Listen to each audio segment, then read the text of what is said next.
First and foremost, thank you so much for joining. The podcast is set up with an idea around spotlighting senior female leaders in these areas, and also just understanding your journey, all the good, the bad, and the ugly that came with it, and kind of what kept you going and challenged you to progress into such a senior position.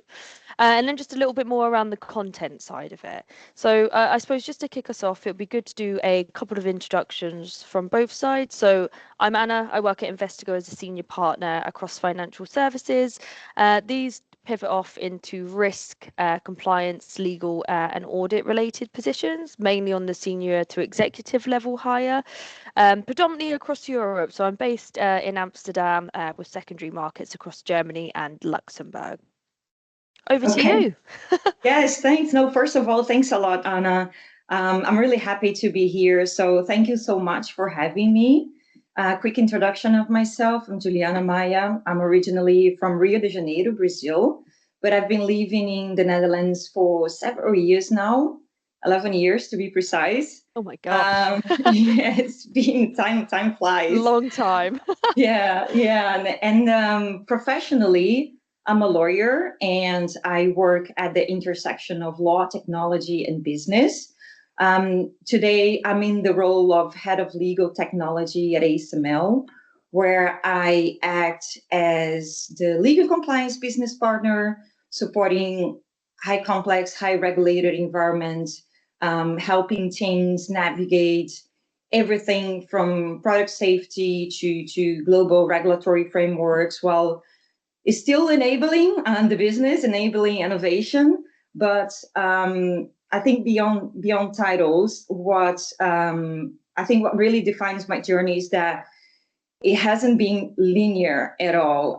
It's been shaped by a series of decisions, to step into the unknown, Yeah. moving countries, changing industries, and redefining what I kind of wanted my career to look like. And I think that's why we're having this conversation today, right, Anna? Because Yes. based on the previous conversations we had, and the idea that careers don't necessarily follow a predefined path to be No. meaningful or impactful. And I think that also comes, so there's a few things you mentioned there, which is around relocation. So it's always good just to kind of understand how the relocation went, what drove you to relocation, because I also think that's a really defining career move at the same time, and also one that people find really daunting. But it opens up a lot of doors, and it also shows you different ways of working, different Yeah. cultures, different aspects, enablement through technology. I think people and the industry itself is moving in that direction. And then also just into more of the changing of industry area. But I suppose kind of if we go back to the beginning of your journey, so where you started, a lot of people usually have someone specific or a moment that actually inspired their journey into the legal field. It's not very often you speak to people and Yeah. from a really young age, they knew they wanted to get into legal and it's been their ever dying dream. But there's usually a motivation or an aspiration that led to that from a occurrence or a person itself. So what was that for you? Yeah. It's interesting because, to be honest, I didn't grow up surrounded by lawyers. So no one in my immediate family was in the field.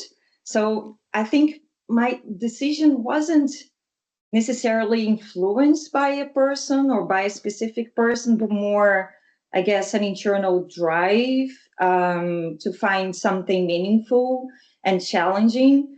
So I think if I go back to the beginning, my choice to study law was I think not as obvious as it might sound today. So in Brazil, what happens is that you're often asked to decide your career very early, sometimes as early Yeah. as six. Yeah, and at that age, I had absolutely no idea what I wanted to do for the rest of my life, Yeah. like none. So I remember considering very different paths. I thought of becoming an actress, yeah, because I was very involved Oh, in theater, those wow. kind of things. Did you Yes. ever explore that or was that Yeah, just an I was ambition? a bit in a theater field for a while, so that was cross. So maybe that's my motivation, like I'm drawn to do that. So I consider that. I consider being a journalist. I consider being even a teacher.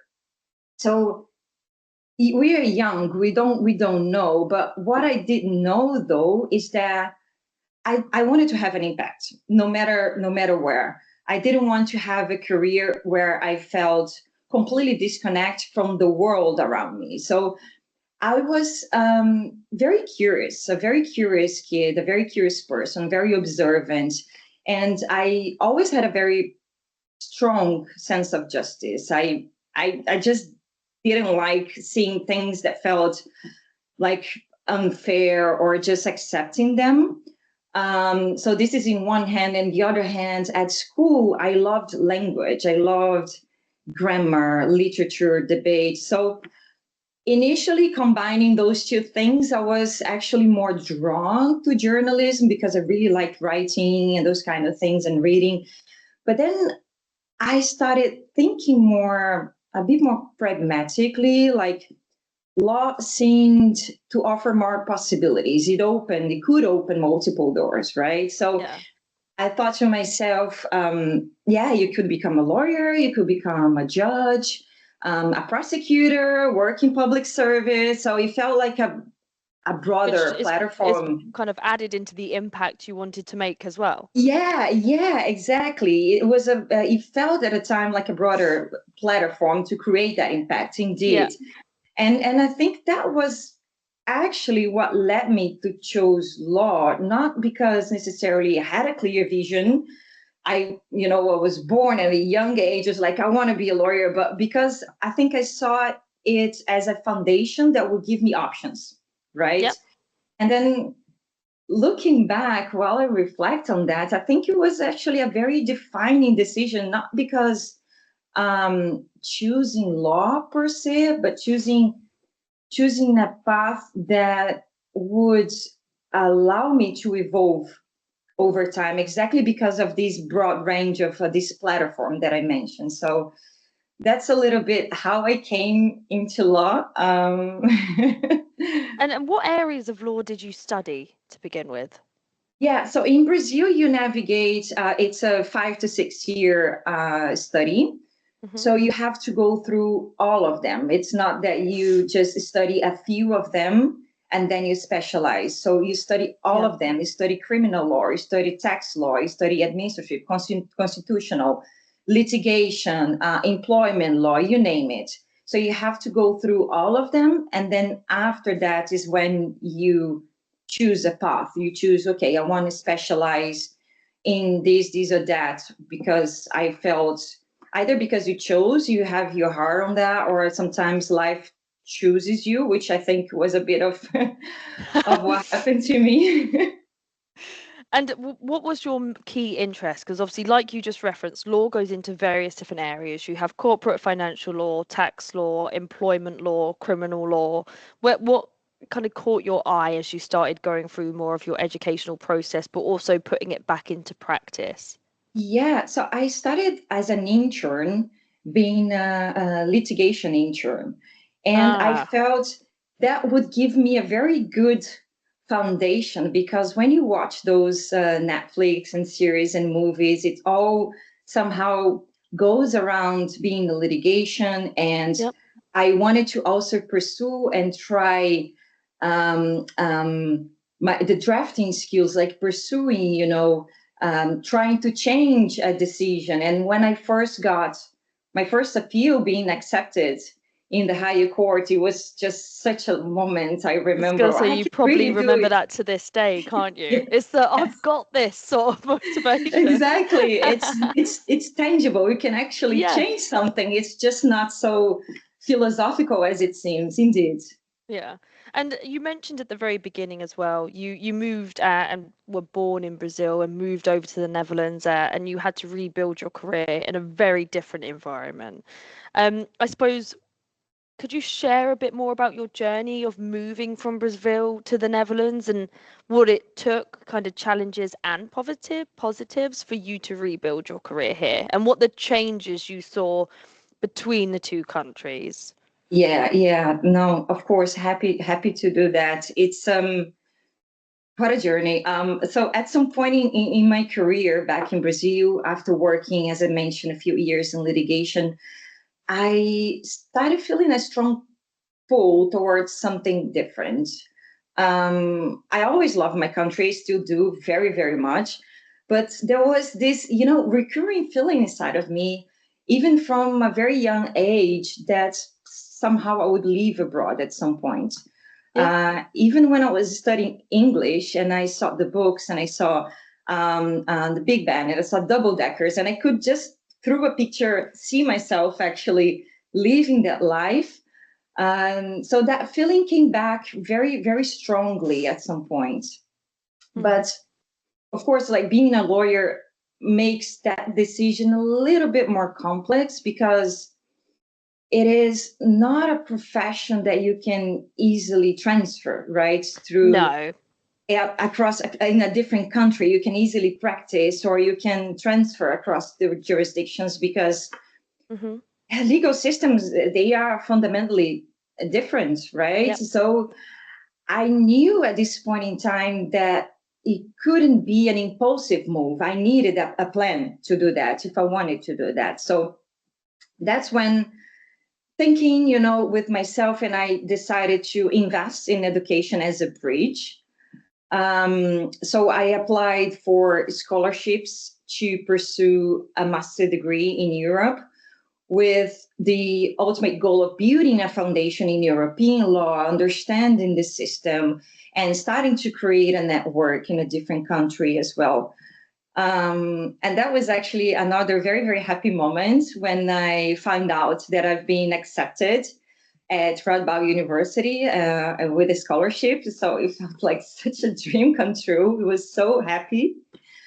And then from that moment onwards, it was really planning. I moved to the Netherlands with 2 suitcases, mostly That's what you full of, call really going for it. yeah, but it was mostly full of summer dresses, which in hindsight was not the most Yeah. strategic Very packing different decision. climate. I mean, I'm from the UK, so me moving here was pretty much copy and paste weather-wise. But Right. you coming from Brazil was probably a massive shock to the A system. massive adjustment coming from Rio de Janeiro, all my summer dresses, and then suddenly arrive here. Okay, I need to go shopping.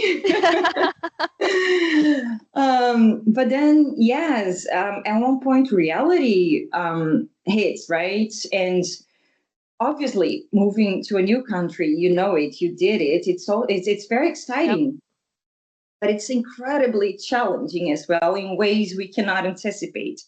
It's as simple, Um, I say to some people, as we're so used to our surroundings back where we come from, and here it's as simple as where's my favorite coffee shop on my way to work exactly, to grab a coffee. It's as simple as that. Or what exactly. what are their supermarkets called? Where do I go food shopping? And Yeah. where I don't speak any of the language, it's what does this say? Exactly.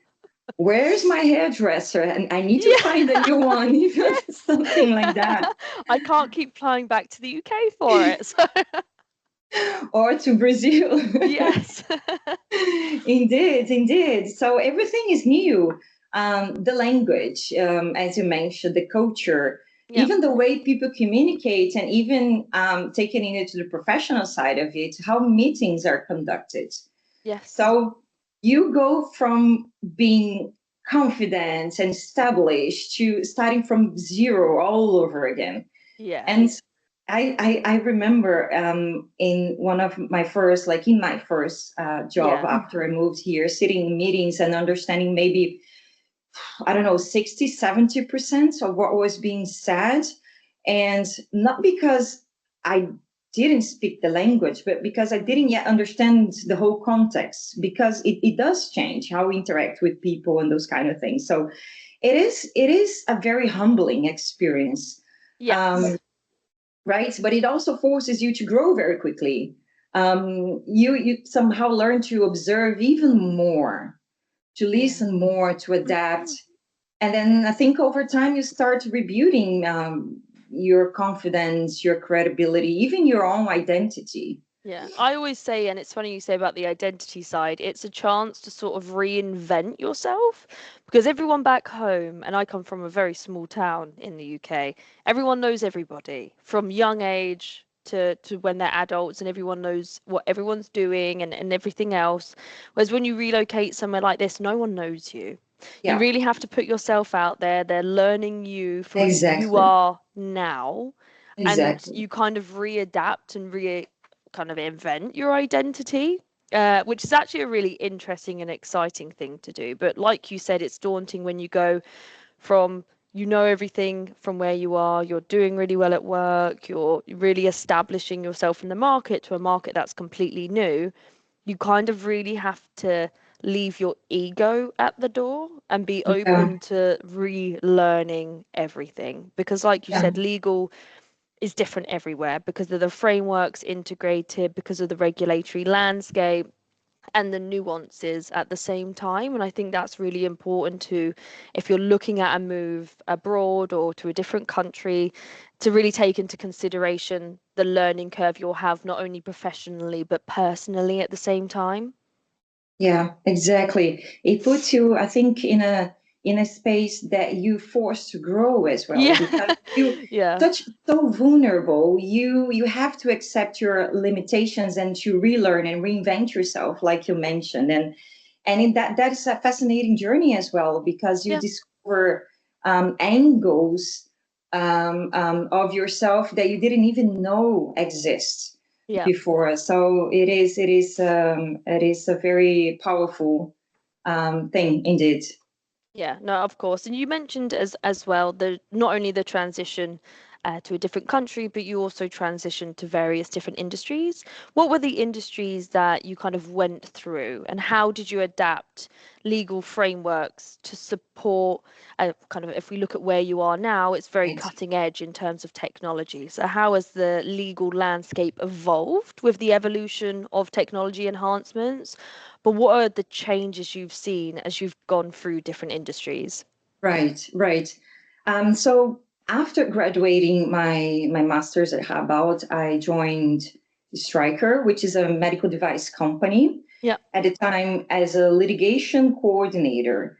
And that was, I think, another important lesson, because you have to be willing to start again, right? Yeah. So even though I had prior experience, I was already a senior associated back in Brazil, but I had to reestablish myself in a new environment, Yeah. starting from zero under a completely different legal system with new expectations. And Hmm. in that role at Stryker, I progressed over time as associate legal counsel and then legal counsel, where I was ultimately responsible for managing litigation across Europe, Middle East, and Africa. So it was a very dynamic role. It gave me exposure to different jurisdictions and business environments. And then after that, I moved to Shell, a different industry, but still within litigation, which further expanded my experience, obviously, in the large global organizations. Yeah. But at some point, again, I felt that I wanted to move closer to the business again, not just handling disputes, because at that point in time, I was maybe doing litigation for nearly 15 years. Mm. But I wanted to be part of a decision making earlier in the process. Um, and that's when I joined ASML 5 years ago. At the time, I didn't know much, honestly, about semiconductors. What I was really looking for was something different. And I think you found that. I think I did, definitely. I was just looking, to something that would challenge me and push me Yeah. outside of my comfort zone, which Mhm. was litigation at that point. And I was looking for a role where I could be closer to the business, where I could contribute earlier, and then where the complexity, maybe an environment with complexity, would Yeah. stretch me in new ways that I was not used to. So going back to being vulnerable and accepting that you are unfamiliar in a certain situation, but So that's when this opportunity at ASML came up, working with in a regulatory role in a high-tech environment. So that immediately stood out to me. I said, okay, that's what Yeah. I'm looking for. And it was not because I felt fully ready for it, but actually because I didn't. But I think that's Um, a really key point there because a lot of people make a move, and this is also statistically proven, when they feel they can 100% yeah. do what needs to be done. There's very little people who say, I had no idea, I wanted to learn, and it's what I was willing to push myself to do. Does that stem from anywhere in particular, or is that just how it's always been? No, I think I've always liked to challenge myself because if you think about my journey, I think it's smart maybe into putting myself in unfamiliar situations. So Yeah. being into a different countries and then navigating different legal roles, different legal systems, changing industries, and then moving industry, high complex. So I like to push myself. I've learned, I think, to pay attention to that feeling because tying back to what we were saying in the beginning, it usually means there's growth on the other side, right? So Mm. if you feel completely comfortable, or I know my space, I know what I have to do, I think your opportunity to develop is much more limited Yeah. rather than when you're like, I'm not ready, I don't know what's on the other side. So that means there's a lot of growth to explore. Yeah. And I think that's just kind of mindset limitation because I think it's also, and this rings true, is you need to be comfortable with being uncomfortable. And that Yeah, works for a certain type of mindset and it doesn't for others. But I think if we look at the way kind of regulatory and legal aspects are moving, it's becoming extremely technological, where it used to be very documentation and manual heavy. And the yeah. people who are jumping on board with that are the people who are going to ride the wave and really sort of expand their career because it's just not going to be the same as how it used to be. Have you seen that sort of enhance the legal aspect of the role, or where have the main changes been that use automation and technology? Yeah, of course, that once I stepped into that role, the reality was again that I had to learn very quickly. Yeah. I was, yeah, entering a space where technology is extremely advanced, where regulatory frameworks are very complex and constantly evolving. And I think the impact of decisions are very tangible. So Mm. the first phase was really about, I think, building and understanding Yeah. of the technology, of the regulatory landscape, of how the business Mhm. operated.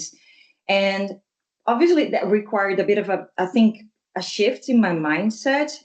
because in litigation, you often work with established facts, right, and frameworks. Mhm. And in that environment, you're dealing with a lot of uncertainty because it comes from innovation and sometimes questions that you don't have clear precedents.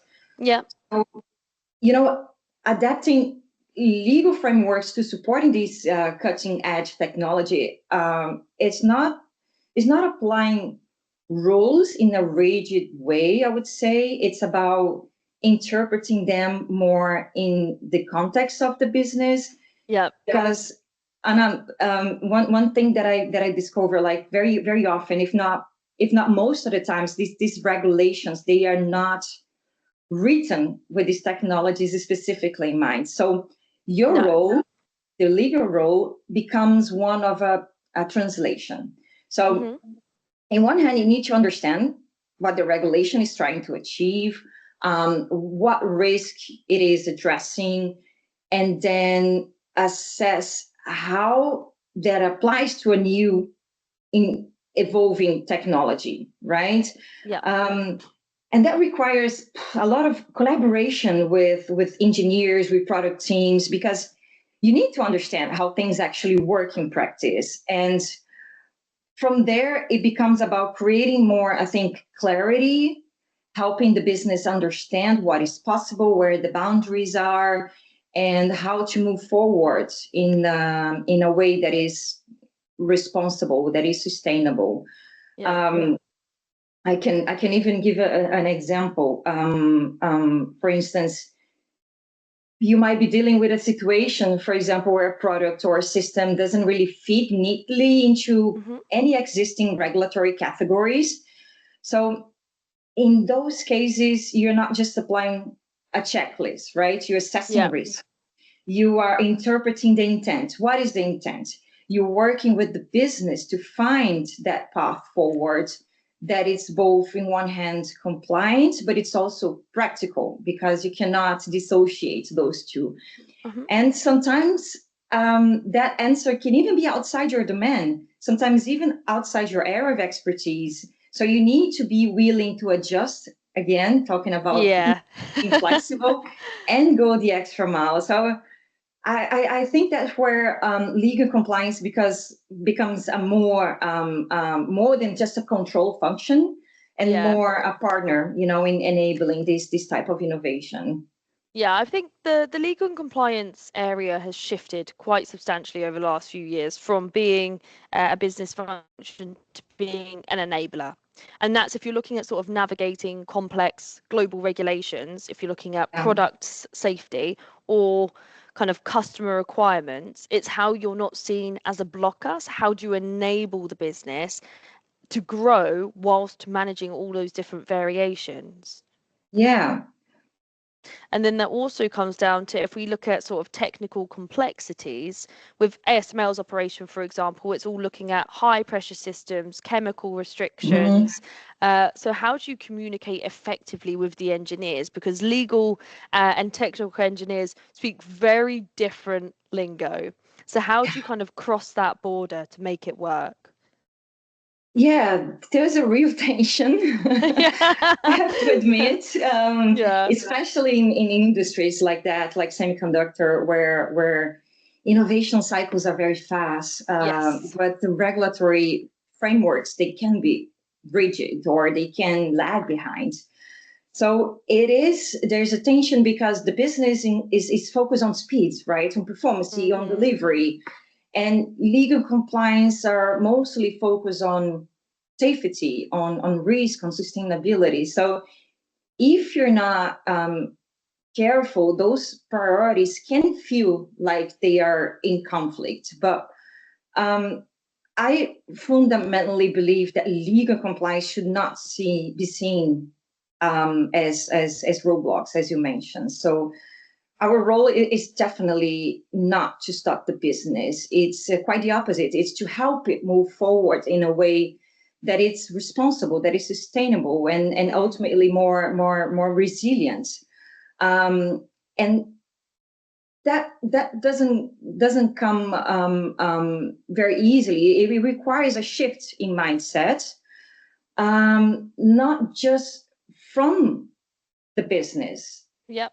but also from legal and compliance professionals themselves, Hmm. because if legal operates or keeps operating only as a control function, Yep. reviewing and flagging and escalating the risks, Hmm. um, then we will always be perceived as slowing things down, Yes, right? it's not being in the eyes of kind of innovation. So people are Exactly. having to kind of have this different view now of, and you mentioned this before, rigidness. So Yes. how do we not be rigid and how do we be an enabler to a business whilst keeping the business safely in line with regulatory guidelines? And Yeah. that all comes down to perspective because you're going to have to take what the document is written out from the regulator and interpret what that actually means for you. Because if people follow it from a black and white rule book, no one's ever going to get anywhere. It needs to be interpreted to businesses in different areas because you're all offering different solutions and you're clearly all going on different paths. So it's quite,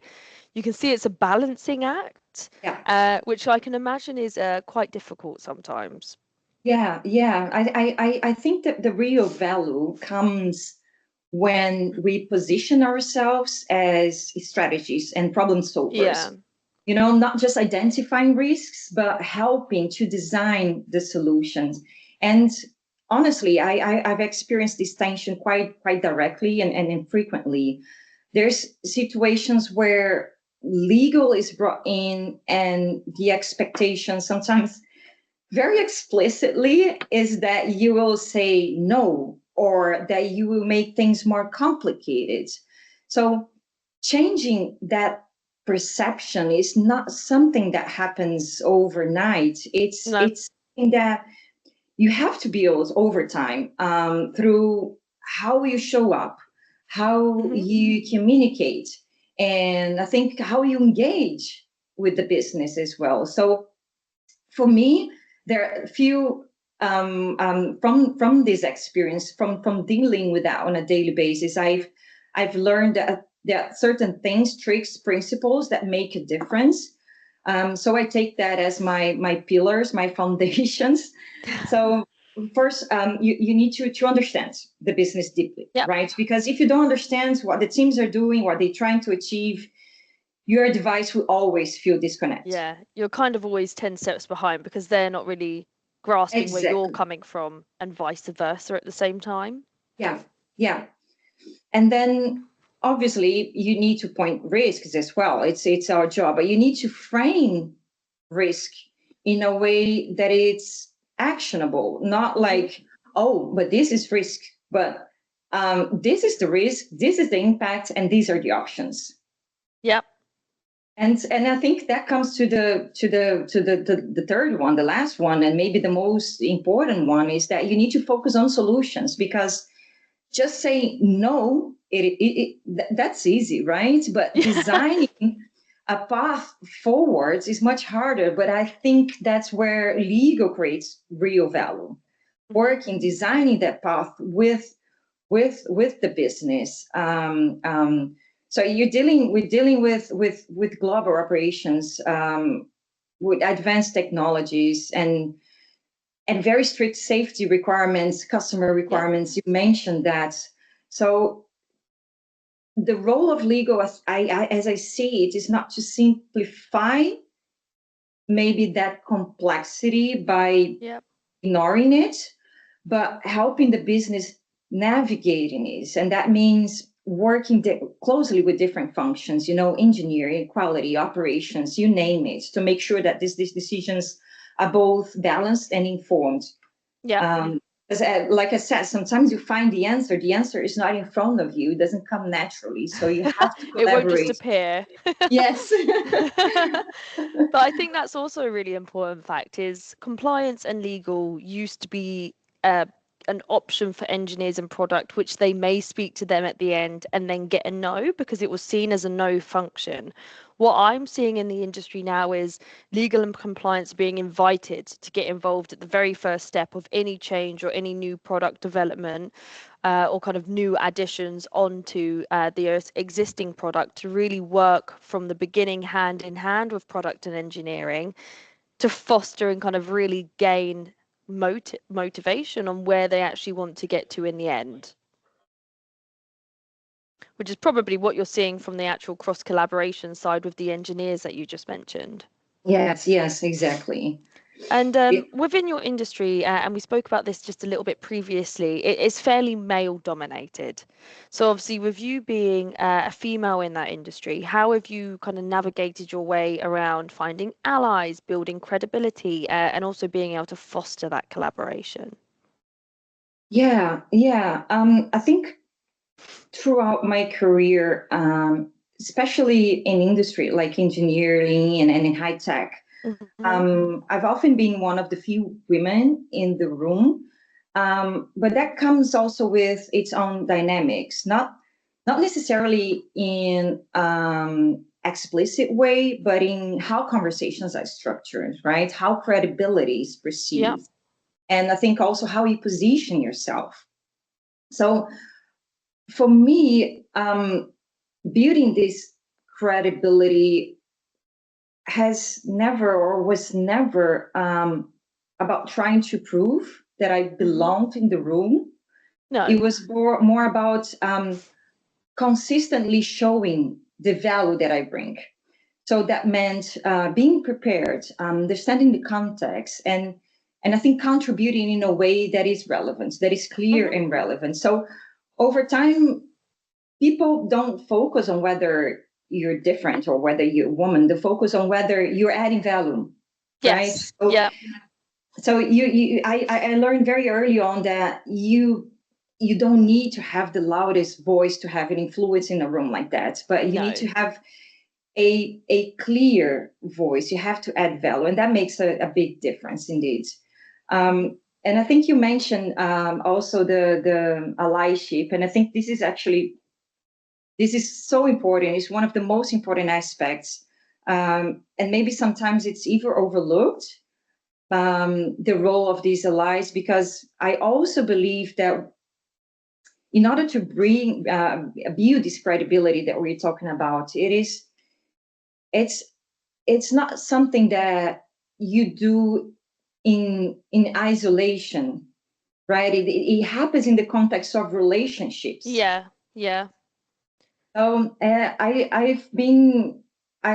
happy to say that I've been fortunate to work with people, both men and women, who value different perspectives, and who are willing to create that space for others to contribute.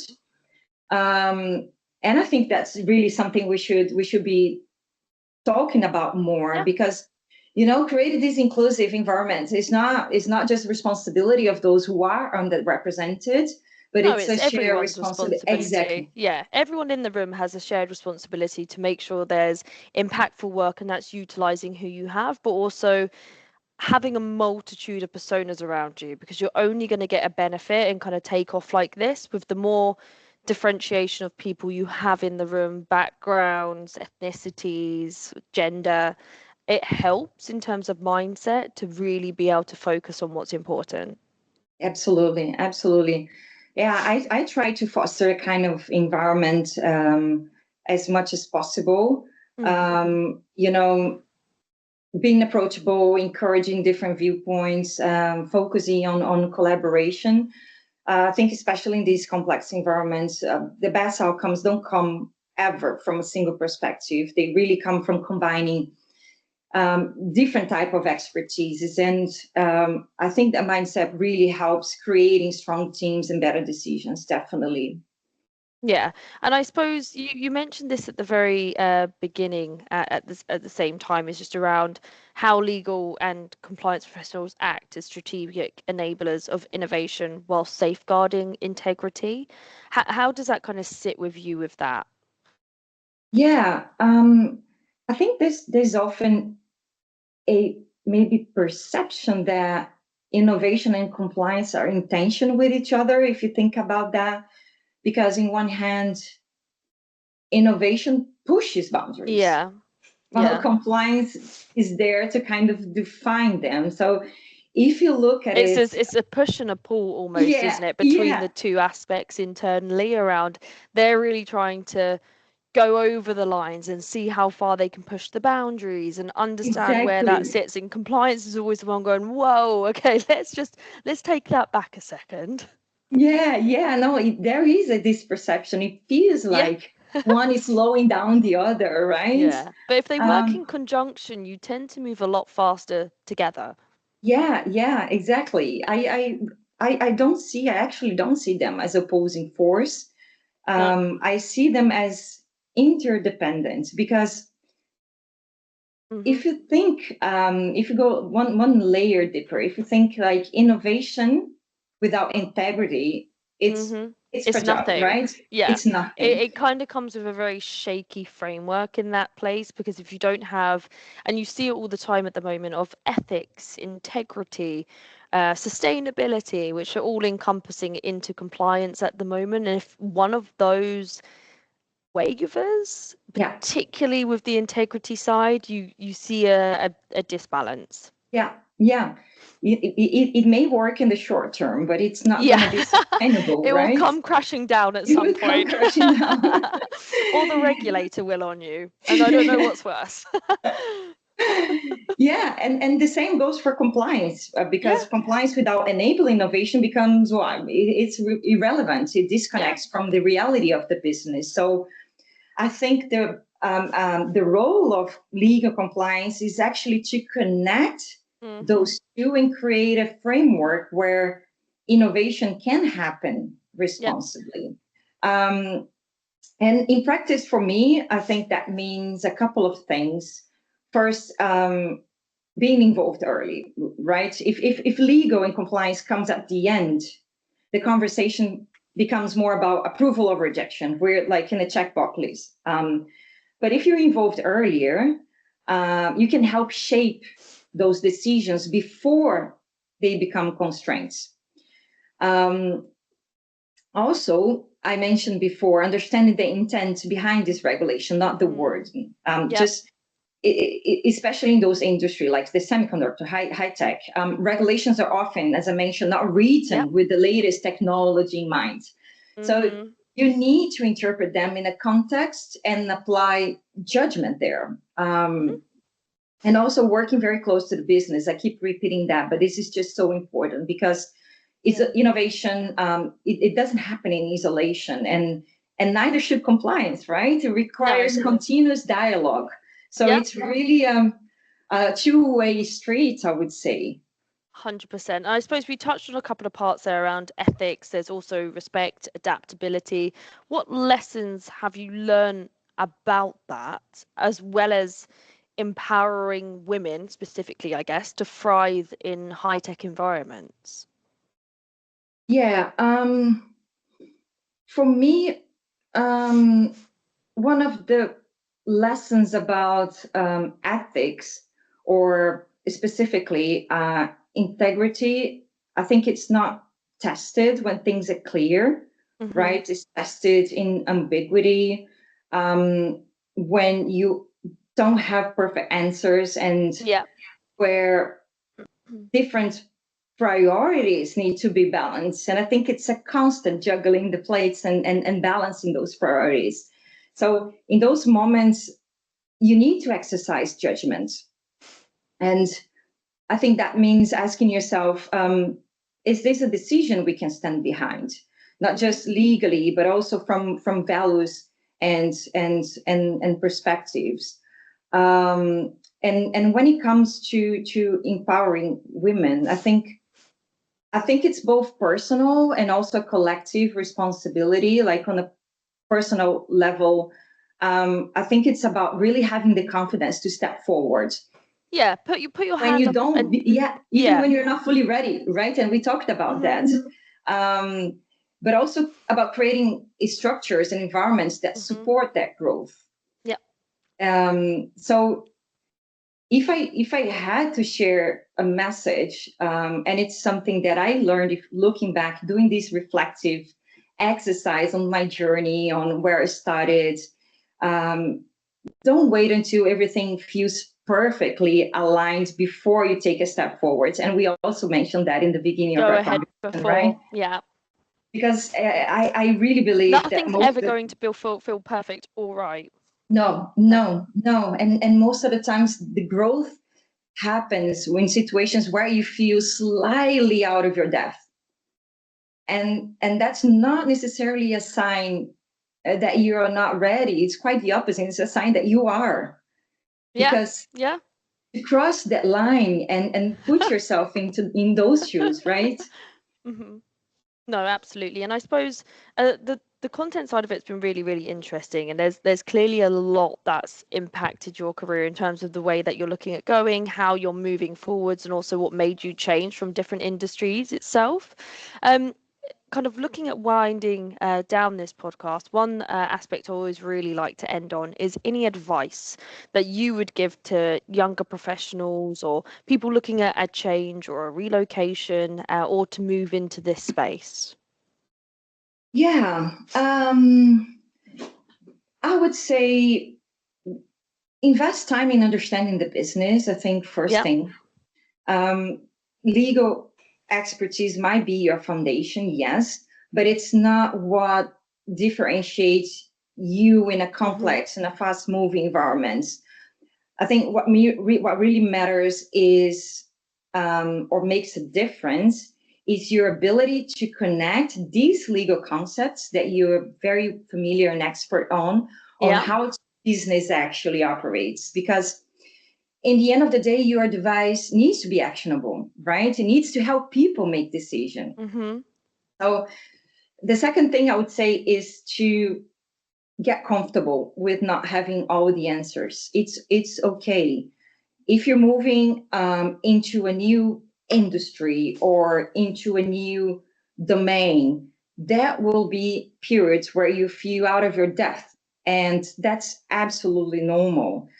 I've experienced that multiple times in my own career. I still do. I'm stepping into a new role right now. So moving countries, changing roles, stepping into areas where you don't have prior experience. But Yeah. what matters the most is not starting as an expert, but being willing to learn and to engage, right, Mm-hmm. during the journey, and building relationships as early as possible. Because um, in environments, especially environments where you work with high technical teams, no matter what sort of technical engineers, it can be surgeons, it can be you name it. But trust is everything, no matter the Mm-hmm. environment. So trust doesn't come from authority. It doesn't come from you trying to be perceived as having all the answers or know it all. But it comes Yeah. from understanding, right? From collaborating, from 100%. consistency, from Yeah. showing that you're there to support, not to block. So I think the earlier you build those relationships, you build those bridges, the more effective you will be in your role. Definitely. Well, that's amazing. And my other question, and I think I don't think you have just answered it, would be around kind of advice to give to younger women considering careers in high intense industries. But I think with what you've just said, unless you have any final thoughts you want to add to that, it kind of ties Yeah. in really nicely with what you've just covered. Yes, yes. I think um, just don't wait until you're fully ready, right? Because Take we the tend, leap. yes, yes. I think for many of us, especially women, we tend to feel that we need to meet every requirement. We have to have everything figured it out before taking the next step, or maybe I still should pursue that course, or I have to improve my public speaking, or I have to do this and that. But reality is that most of the growth, I think, happens in situation where you feel out of your depth, Yeah, slightly out of your depth, right? And 100%. Anna, it's not a sign, right, that you don't belong. I think it's a sign that you're exactly where you need to be to grow, Yeah. feel that vulnerability, and to open up and accept and develop and grow from that space. So don't wait until you're fully ready. Just grab it. Take the leap. Take the Take it with leap. both hands Exactly. and go. No, I really like that. And look, it's been really amazing talking through your career. Clearly, there's a lot of aspiration, vulnerability, and also just learning that has gone into it through the changes that you've had throughout your career, as well as the motivation that's driven it, as well as to empower others. So it's been really interesting. So first and foremost, thank you so much for joining the Oh, thank podcast. you. Thank you. It was really, really lovely to have, such a conversation. It's always special, I think, to have a space to Yeah. reflect on the journey, because day to Sometimes you day we don't even don't. remember how Yes, much you've no. covered or how much you've done until you actually sit down and talk and reflect on it. Exactly. And then you're thinking, oh my God, I've done so much. Absolutely. We don't always pause to do that. So thank you so much. I really enjoyed this. Thanks for Oh, having me, Anna. no problem. It's a pleasure.